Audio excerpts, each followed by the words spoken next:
1400 பேரை கொலை செஞ்சாங்களா ஷேக் ஹசீனா? பார்த்த இடத்துலயே சுடுங்கன்னு அவங்க உத்தரவு போட ஆடியோ வெளியாகி பரபரப்பை ஏற்படுத்தியிருக்கிறத பத்தி தான் இந்த வீடியோல நம்ம பார்க்க போறோம்.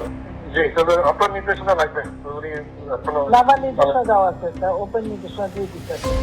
এখন লেটার নেবেন নাবার করবে, যেখানে পাবে সেটা গুলি করবে।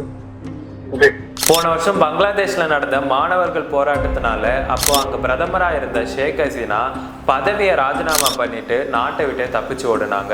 மாணவர்களோட போராட்டத்தை தடுக்க மனிதாபிமானம் இல்லாத நடவடிக்கையை ஷேக் ஹசீனா எடுத்ததா இப்போ ஆட்சியில இருக்கிற இடைக்கால அரசு குற்றம் சாட்டியிருக்கு.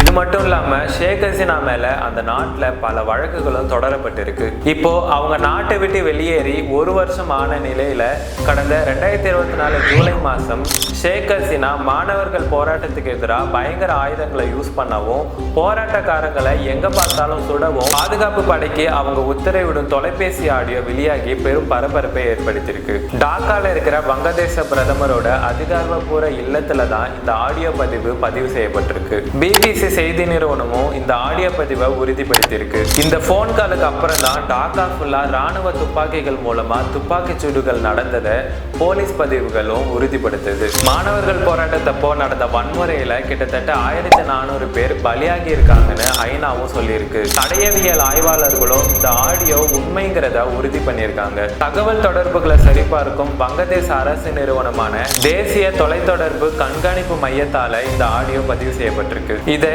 இப்போ அங்க ஆட்சியில் இருக்கிற இடைக்கால அரசின் வழக்கறிஞர் கண்டுபிடிச்சு ஷேக் ஹசீனாவுக்கு எதிராக பயன்படுத்த போறதாகவும் சொல்லப்படுது. இந்த ஆடியோ பத்தி கடந்த மார்ச் மாசமே இவங்களுக்கு தெரிய வந்ததாகவும் யார் அதை ஆன்லைன்ல அப்லோட் பண்ணாங்கன்னு தெரியலன்னு கூறப்படுது. ஷேக் ஹசீனா இப்போ அந்த நாட்டு அமைப்பான சர்வதேச குற்றவியல் தீர்ப்பாயத்துல இனப்படுகொலை தொடர்பா விசாரணையில இருக்காங்க.